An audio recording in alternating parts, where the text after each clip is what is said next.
कहानी रामू लकड़हारा और बढ़ती ज़रूरतें। बहुत समय पहले की बात है, जब न आसमान इतना शोर करता था, न ज़मीन इतनी बोझिल थी। उस दौर में उत्तर प्रदेश के हरे भरे इलाकों में बसा था एक छोटा सा गांव, कासगंज। पेड़ों से लिपटी हवा और पोखरों में उतरती चांदनी उस गांव को जैसे किसी कवि की कल्पना बना देती थी। उसी गांव में रहता था एक लकड़हारा, रामू। सीधा सादा, परिश्रमी और ईमानदारी की मूर्ति। उसका जीवन जितना कठिन था, उतना ही संतोष से भरा भी। उसके पास न मोटा धन था, न कोई बड़ी आस, बस एक छोटा सा घर था, जिसमें उसकी पत्नी सुमन और दो प्यारे बच्चे मोनू और गुड़िया रहते थे। रामू रोज सुबह कुल्हाड़ी कंधे पर टांग कर जंगल की ओर निकल जाता। वहां पेड़ों की छाया में दिन भर पसीना बहाता और शाम ढले लकड़ियां लेकर सेठ लालचंद की आरा मशीन तक पहुंचता। सेठ लालचंद गांव का अमीर आदमी था, लेकिन दिल का थोड़ा कंजूस। रामू को मेहनत का मेहनताना तो देता, पर उतना ही जितने में 2 वक्त की रोटी किसी तरह चल सके। उस दिन सुबह की हल्की धूप छत पर उतर रही थी। रामू जल्दी जल्दी तैयार हो रहा था। पत्नी सुमन चूल्हे के पास बैठी रोटी सेंक रही थी और बच्चे बस्ता टांगे दरवाजे पर खड़े थे। रामू ने बर्तन में रखी अधपकी रोटी उठाई और बोला, सुमन, मैं काम पर जा रहा हूँ। आज कुछ देर हो गई है, बच्चों को तू स्कूल छोड़ देना। सुमन ने रोटी पलटते हुए धीरे से कहा, छोड़ तो दूंगी, लेकिन मोनू और गुड़िया पिछले 2 दिन से कह रहे हैं कि उनकी मैडम ने स्कूल की फीस मांगी है। रामू का हाथ थम गया। उसने कहा, तो दे आओ। क्या हुआ? सुमन ने सिर झुका लिया और तवे पर रोटी को ताकती रही।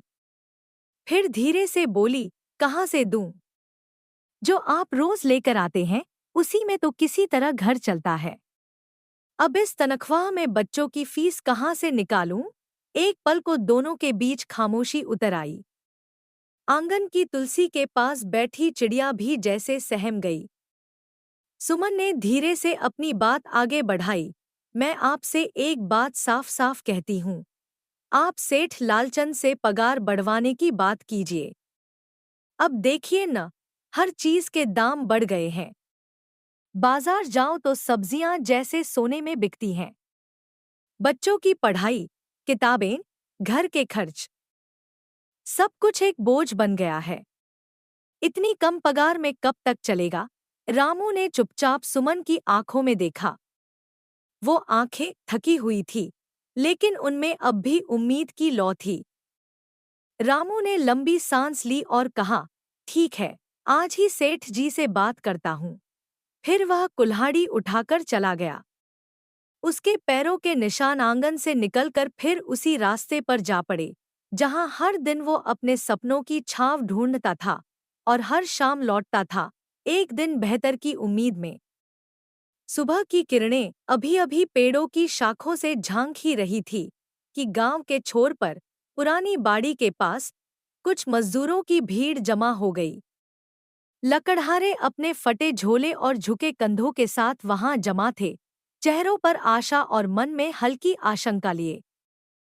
क्योंकि आज आज वह दिन था जिसे महीने भर की मेहनत के बाद हर मजदूर इंतजार करता है, पगार का दिन। भीड़ में सबसे पहले बोला, हरिया। गहरा रंग, सूखे गाल, लेकिन बातों में हिम्मत और हकीकत की तपिश। उसने आसमान की ओर देखा, फिर एक गहरी सांस भरकर बोला, अरे भाई, आज तो पगार का दिन है। लेकिन देखना, सेठ लालचंद आज भी कोई ना कोई चाल जरूर चलेगा। हमेशा कोई बहाना, कोई हिसाब किताब का जाल बिछा देता है। अरे, पिछली बार तो मेरी आधी तनख्वाह काट ली थी ये कहकर कि मैंने उससे जो 500 रुपए उधार लिए थे, उनका ब्याज बढ़कर 2000 रुपए हो गया है। कहो, भला ये कौन सा ब्याज है जो आग की तरह बढ़ता जाए? हरिया की बात पर वहां खड़े एक और लकड़हारे, भोला ने सिर हिलाया। उसके चेहरे पर थकान थी, पर आवाज में दर्द भरी सच्चाई। हाँ हरिया भाई, तुम बिल्कुल सही कह रहे हो। सेठ लालचंद तो एक नंबर का चालाक और लोभी आदमी है। एक तो दिन भर की हड्डी तुड़वाने वाली मेहनत करवाता है। जंगल से लकड़ियां काटो, उन्हें बांधो, ढोकर आरा मशीन तक ले जाओ, और बदले में देता है आधा हिसाब। मेरी बिटिया जब बीमार पड़ी थी तो मैंने 2 दिन की छुट्टी ली थी। बस 2 दिन। और उस बहाने मेरी भी आधी पगार काट ली। जैसे मानो इंसान होना भी कोई गुनाह हो गया हो। तभी पीछे से सत्तू नाम का एक जवान लकड़हारा बोला, जिसकी आंखों में अब भी कुछ जोश बचा था। ईश्वर करे आज सेठ जी पूरी पगार दे दें। बच्चों की स्कूल की फीस है, घर की किराने की थैली भी खाली है। अब और उधारी नहीं कर सकते। हर महीने जैसे कोई सांस उधार पर चलती है। हर दिन ऐसा जैसे रोटियों का इंतजार नहीं, हिसाब किताब का डर बना रहता है। उनकी बातें उस कोयल की तरह थीं, जो दर्द के मौसम में भी गीत गाती है, पर गीत में बसी होती है टीस और चुपचाप बहती उम्मीद। इतने में ढेर सारे मजदूर कुल्हाड़ियां संभालते हुए अपने अपने काम पर निकल पड़े, क्योंकि भूख सिर्फ बातों से नहीं जाती, और पगार का हिसाब, चाहे कैसा भी हो, सेठ के दरवाजे पर ही तय होता है। और इस तरह पेड़ों की छाव फिर से पसीने से भरने लगी। कंधे झुकते गए, कुल्हाड़ियां चलती रहीं, लेकिन दिल में एक डर और उम्मीद की कशमकश चलती रही। दिन ढलने को था। सूरज की किरणें जैसे थककर पेड़ों की ओट में छुप गई थी। लकड़हारे अपना काम निपटाकर पसीने से भीगे कपड़ों और थके पैरों से सेठ लालचंद के आंगन में जा पहुंचे। हर चेहरा उम्मीद से चमक रहा था, क्योंकि आज पगार मिलने की बात थी। रामू ने आगे बढ़कर विनम्र स्वर में कहा, सेठ जी, महीना पूरा हो गया है। हमें हमारी मेहनत की तनख्वाह दे दीजिए। सेठ लालचंद, जो बरामदे में बैठा हुक्का गुड़गुड़ा रहा था, आंखें मूंदे बोला, देखो भाइयों, अभी मेरे पास पैसे नहीं हैं। सारा माल गोदाम में पड़ा है, बिका नहीं। कल या परसों तक पैसे मिल जाएंगे। अब तुम लोग जाओ। भीड़ में से कुछ आवाजें उठीं, सेठ जी, घर में राशन खत्म है। बच्चों की स्कूल की फीस भी भरनी है। हम तो पहले ही उधारी में जी रहे हैं, अब और कैसे काटे दिन। सेठ ने तुनक कर कहा, मैंने कह दिया ना। 1-2 दिन रुक जाओ। अब बहस मत करो। भीतर एक सन्नाटा उतर आया, जैसे आसमान से उम्मीद की किरण टूटकर कहीं और चली गई हो। लकड़हारे चुपचाप लौट पड़े, अपने अपने घरों की ओर। सिर्फ थकान नहीं, हाथों में खालीपन और मन में गम लिए। रामू जब घर पहुंचा तो सुमन दौड़ती हुई आई, अजी, क्या हुआ? इस बार कितना पगार मिला? रामू ने आंखें झुका ली। अभी नहीं मिला। सेठ जी ने कहा है कि 1-2 दिन में मिलेगा। सुमन के चेहरे की रंगत उड़ गई। क्या? आपको तो पता है बच्चों की फीस भरनी है। आज स्कूल से साफ कह दिया गया, अगर कल फीस नहीं दी तो बच्चों को घर बैठा देंगे। अब बताओ मैं क्या करूं? रामू ने धीरे से कहा। सुमन, मैं क्या करूं? ये सेठ जी कभी समय पर पैसे देते ही नहीं। अब बस इंतजार ही हमारा भाग्य बन गया है। चलो, 2 दिन की बात है, देख लेते हैं। और ऐसे ही 2 दिन और बीत गए। दिन नहीं, जैसे 2 युग बीते हों। पेट की आग और मन की चिंता ने नींद और चैन दोनों छीन लिए। फिर तीसरे दिन सेठ लालचंद ने मजदूरों को बुलाया, हाथ में गड्डी थामी, और मुस्कराते हुए बोला, चलो भाइयों, ले जाओ अपनी तनख्वाह। हरिया आगे आया, हौले से पूछा, सेठ जी, ये क्या? आपने तो सिर्फ 2,000 रुपए दिए, जबकि मैंने तो 3,000 रुपए तक का काम किया है। सेठ मुस्कराया, काम तो किया है, लेकिन बीच में 1-1 घंटे आराम भी तो किया। ये पैसे उसी आराम के कांटे हैं। हरिया चौंका, पर आपने कहा था 8 घंटे के काम पर 3,000 रुपए तय है। मैंने तो समय से ही काम किया। सेठ अब झुंझला गया। हरिया, ज्यादा हिसाब न समझा। 2,000 रुपए लेने हैं तो ले, वरना कहीं और चला जा। हरिया ने मुट्ठी भींची, होंठ कांपे, पर आवाज न निकली। कलेजे पर पत्थर रखकर पैसे ले लिए, क्योंकि घर में भूख के सामने इज्जत भी झुक जाती है। अब बारी थी रामू की। सेठ ने उसे गिनकर कुछ नोट थमाए। रामू चौंका। सेठ जी, ये क्या? मेरे तो पूरे 3,000 रुपए बनते हैं। न छुट्टी ली, न कोई काम छोड़ा। हर दिन, हर घंटे काम किया। सेठ ने फिर अपनी हेकड़ी में कहा, काम सही किया है, पर इस बार लकड़ियों का दाम गिर गया है। बाजार में भाव सस्ता है, इसलिए तुम्हें कम पगार मिलेगी। जब दाम बढ़ेगा, तब देखेंगे। रामू की आंखों में पानी भर आया। सेठ जी, बात तो 3,000 रुपए की हुई थी। अब 2,000 रुपए में मैं घर कैसे चलाऊं? बच्चों की स्कूल फीस भी भरनी है। सेठ झल्ला उठा।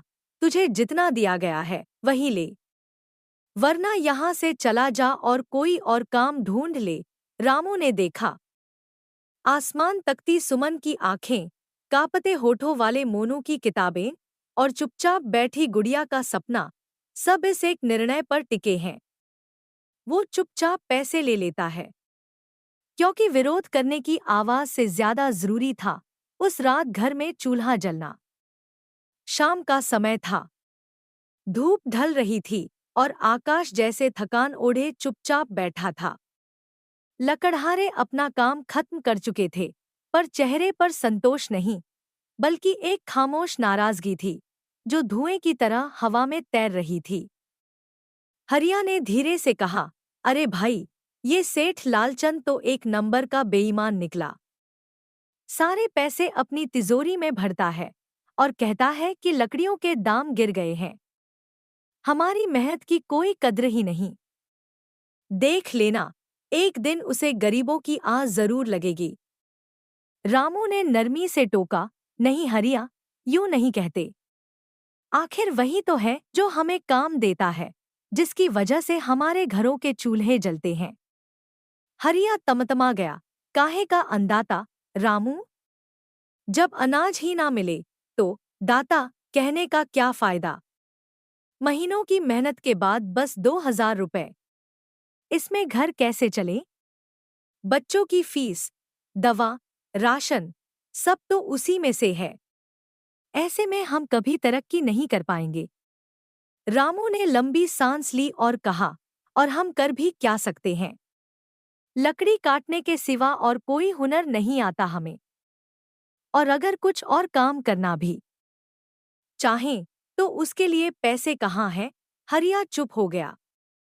कुछ देर तक सब अपने अपने दुख की गठरी लिए बैठे रहे, फिर जैसे मन के बोझ को पीते हुए चुपचाप अपने अपने घर की ओर निकल पड़े। सुमन ने जैसे ही रामू को देखा, दरवाजे पर आ खड़ी हुई। आ गए जी? इस बार कितनी पगार मिली? रामू ने जेब से पैसे निकाले और उदासी से कहा, बस 2,000 रुपए दिए हैं सेठ जी ने। सुमन के चेहरे पर चिंता की रेखाएं गहराने लगीं। 2,000 रुपए? बच्चों की फीस में ही तो 1,500 रुपए लग जाएंगे। फिर बचे हुए 500 रुपए में क्या होगा? घर का राशन, तेल, दवा, कुछ भी तो नहीं हो पाएगा। रामू ने धीरे से कहा, सुमन, अब क्या कहूँ? मैंने सेठ जी से पूरे पैसे मांगे थे, लेकिन उन्होंने साफ मना कर दिया। कहने लगे, पसंद नहीं तो कहीं और काम ढूंढ लो। अब इस बेप्सी में क्या करूं? सुमन की आंखें भर आईं। कम से कम जोर से तो बोलते। कहते कि ये अन्याय है। आप कुछ भी नहीं कहते, बस चुपचाप सह लेते हैं। रामू ने हाथ पकड़कर कहा, सुमन, मैं सोच रहा हूं। अब बस लकड़ी काटने से गुजारा नहीं होगा। मैं सेठ के यहाँ काम खत्म करके शाम को कोई और काम ढूंढूंगा। शायद कहीं मजदूरी मिल जाए या किसी दुकान पर हाथ बंटा दूं। थोड़ी आमदनी और बढ़ जाएगी। सुमन की आंखों में आशंका और उम्मीद दोनों तैरने लगीं। क्या आप दो दो काम संभाल पाएंगे। रामू मुस्कराया। जब जिम्मेदारियां ज्यादा हों तो थकान का हिसाब नहीं किया जाता। मैं कर लूंगा। और जैसे ही अगली सुबह आई, रामू ने अपनी कुल्हाड़ी कंधे पर डाली, सेठ लालचंद के यहाँ दिन भर पसीना बहाया और फिर शाम को शहर की गलियों में काम की तलाश में निकल पड़ा, कहीं उम्मीद की कोई नई खिड़की खुल जाए। रामू की आंखों में अब थकान नहीं, बल्कि बदलाव की लपटें थी। क्या उसकी यह कोशिश उसे एक नई राह दे पाएगी, या फिर यह भी एक नई ठोकर बनकर रह जाएगी? रामू की आंखों में थकावट थी, कंधों पर निराशा का बोझ। सारा गांव छान मारा था उसने, कभी दुकानदार की मिन्नतें, कभी किसी साहूकार की दया की गुहार। पर हर द्वार पर वही जवाब, अभी कोई काम नहीं है भाई। आदमी तो है, पर तजुर्बा चाहिए। जा बेटा, कहीं और कोशिश कर ले। थकाहारा रामू अब लौटने लगा था। पैर घिसटते हुए चल रहे थे और मन में उदासी उतर आई थी। तभी एक अजीब सी धड़कन हवा में तैरने लगी। ज़मीन थरथराई और दूर से आती धूल की लकीर के बीच रामू ने देखा, भैंसों का एक पूरा झुंड, जैसे पागल हो गया हो, उसकी ओर दौड़ा चला आ रहा था। हे राम, आज तो जान गई। रामू ने इधर-उधर देखा, भागने को जगह ढूंढी और तभी उसकी नजर पड़ी एक पुरानी गुफा पर, जो जैसे वर्षों से किसी ने खोली ही नहीं थी। जान बचाने की गरज से वह उस गुफा में कूद पड़ा, सांसें तेज, हृदय धक-धक करता हुआ, और आंखें गुफा की अंधेरी रहस्यमयी छाया में टिकीं। कुछ ही पल में भैंसों का वह उग्र झुंड गड़गड़ाता हुआ पास से निकल गया। रामू ने अपने माथे का पसीना पोंछा। हे भगवान, बाल बाल बचा हूं मैं। आज तो जिंदा लौट आया, यही बहुत है। लेकिन तभी गुफा की दीवारों पर झिलमिलाती रोशनी ने रामू की नजर खींची, एक पुरानी टोकरी की ओर, मिट्टी में सनी, धूल से ढकी, पर रहस्यमयी चमक लिए। रामू बुदबुदाया, कितनी अजीब टोकरी है। घर ले जाऊंगा, राशन रखने के काम आ जाएगी। ज्यों ही उसने उस टोकरी को छूने के लिए हाथ बढ़ाया, गुफा की छाया में एक गूंजती हुई गूढ़ आवाज फिजा में तैर उठी, रुक जाओ, इसे हाथ मत लगाना। रामू की रूह तक कांप गई। वह सहमकर 2 कदम पीछे हट गया। तभी गुफा की दीवार से जैसे हवा फट पड़ी हो, एक अलौकिक आकृति प्रकट हुई। वह न तो कोई मनुष्य थी, न कोई पशु, न ही देव। वह एक जिन्न था, जिसका रूप तेज रोशनी से नहाया हुआ, और आंखों में गहराई इतनी कि जैसे सारा संसार उसमें डूब जाए। जिन्न बोला, कौन हो तुम? और मेरी गुफा में क्या कर रहे हो? रामू कांपते स्वर में बोला, माफ कीजिए, मैं तो बस जान बचाने के लिए यहाँ आया था। भैंसों का झुंड मेरी ओर दौड़ा चला आ रहा था, तो मैं छुपने के लिए इस गुफा में आ गया।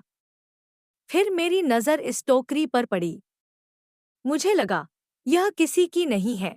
जिन्न ने धीरे से मुस्कुराते हुए कहा, डरने की आवश्यकता नहीं, रामू।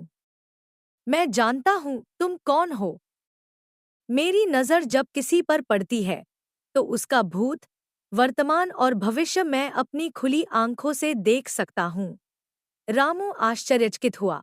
आप कौन हैं? और इतने अद्भुत रूप में क्यों दिखाई दे रहे हैं? आपका नाम क्या है? जिन्न ने गुफा की दीवार को छूते हुए उत्तर दिया, मैं इस गुफा का रक्षक हूँ। शताब्दियों से इस रहस्य की रक्षा करता आया हूँ। यह टोकरी मात्र बांस और डोरी से बुनी नहीं, बल्कि नियति से जुड़ी है। और अब, रामू, शायद इसका समय आ गया है तुम्हारे हाथों एक नई कहानी शुरू होने का। गुफा की गूंजती नीरवता में वह जिन्न आगे बढ़ा। उसकी आवाज में सदियों की थकान भी थी और युगों का अनुभव भी। रामू, उसने कहा, मैं एक जिन्न हूँ। वर्षों से इस गुफा की रक्षा करता आया हूँ। यह केवल पत्थर और दीवारों का ढांचा नहीं, यह मेरे पूर्वजों की अमानत है, और इसकी आत्मा जड़ों तक पवित्र है। यह गुफा उसी को अपनाती है जिसका मन निर्मल हो, जिसके भीतर कोई छलकपट न हो। अगर तुम्हारा मन अपवित्र होता तो यह गुफा स्वयं तुम्हें बाहर फेंक देती। लेकिन तुम एक सच्चे और नेकदिल इंसान हो, इसलिए न केवल तुम भीतर आए बल्कि इस विशेष टोकरी को भी छू सके। अब चूंकि तुमने इसे छू लिया है तो यह टोकरी अब तुम्हारी हुई। रामू सकपकाया। उसने दोनों हाथ जोड़ते हुए कहा, मालिक, मैं इसे लेने योग्य नहीं हूं। मैं तो बस जान बचाने आया था। यह तो कोई बड़ी बात लग रही है। झिन्न ने मुस्कराते हुए सिर हिलाया। डर मत रामू, यह कोई साधारण टोकरी नहीं, यह एक जादुई टोकरी है। वही टोकरी जिसके बारे में तुम्हारी दादी कहानियों में बताया करती थी, जिसमें डाली गई एक वस्तु बार बार उत्पन्न होती थी। रामू की आंखें फैल गईं। तो वह दादी की कहानी सच थी? हाँ, झिन्न बोला, वह सच थी। अब यह टोकरी तुम्हारी है, पर साथ में एक शर्त है। जो भी वस्तु तुम इसमें डालोगे, टोकरी केवल वही वस्तु बार बार देगी। कोई लालच मत करना। कभी भी दूसरी वस्तु डालने की कोशिश न करना, वरना यह टोकरी तुम्हें शापित कर सकती है। रामू ने सिर झुकाकर कृतज्ञता से कहा, मैं वचन देता हूँ, टोकरी का उपयोग केवल जरूरत के लिए करूंगा। झिन्न ने आंखें मूंदी और धीरे धीरे वह प्रकाश की लहरों में विलीन हो गया। गुफा एक बार फिर शांत हो गई। रामू हाथों में टोकरी लिए घर लौटा। दरवाजे पर सुमन मिली। क्या लाए हो जी? सुमन ने पूछा। काम की तलाश में गए थे, तो कुछ मिला कि नहीं? रामू ने हंसते हुए कहा, सुनो पहले मेरी बात। ये टोकरी कोई आम टोकरी नहीं, बल्कि जादुई टोकरी है। रामू ने उसे पूरे घटनाक्रम की कहानी सुनाई। गुफा, झिन्न, चमत्कार, सब कुछ। सुमन कुछ क्षण चुप रही, फिर बोली, मतलब हमें अब सोच समझकर कोई एक ऐसी चीज इसमें डालनी होगी जिससे हमारा जीवन सुधर सके? हाँ, रामू ने कहा, और कोई लालच नहीं, सिर्फ जरूरत। कुछ देर सोचने के बाद रामू की आंखों में चमक आई। तुम्हें याद है सुमन, कई साल पहले मैंने तुम्हें एक चंदन की लकड़ी लाकर दी थी? हाँ, सुमन बोली, वो अब भी पुराने संदूक में रखी है। तो बस, रामू बोला, उसी चंदन की लकड़ी से हम शुरुआत करेंगे। अगर वह लकड़ी बढ़ गई तो हम उसे बेच सकते हैं और एक ईमानदार व्यापार शुरू कर सकते हैं। सुमन वह लकड़ी ले आई और उन्होंने उसे टोकरी में डाला। क्षण भर के भीतर टोकरी चमत्कार से भर उठी, ढेरों चंदन की लकड़ियों से। सुमन की आंखें नम हो गईं। यह तो कोई सपना लग रहा है। नहीं सुमन, रामू बोला, यह विश्वास का फल है। अगली सुबह रामू चंदन की लकड़ियों को बाजार ले गया। उसने दाम वाजिब रखे, लालच नहीं किया। लोगों ने खुशी खुशी लकड़ियां खरीदीं। रामू के पास अच्छे पैसे आए। वह घर लौटा और सुमन को पैसे देते हुए बोला, लो, मोनू और राधा की फीस भर देना। अब वे पढ़ सकेंगे।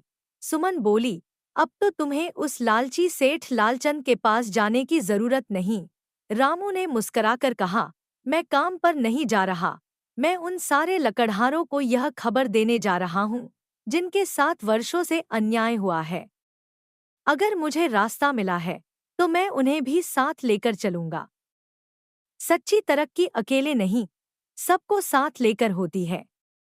सुमन की आंखों में गर्व था। उस दिन से एक नई शुरुआत हुई, रामू और सच्चाई के साथ चलने वाले ईमानदार लोगों की। एक टोकरी, एक नेक इरादा और एक सच्चा मन, यही था उस परिवर्तन का बीज।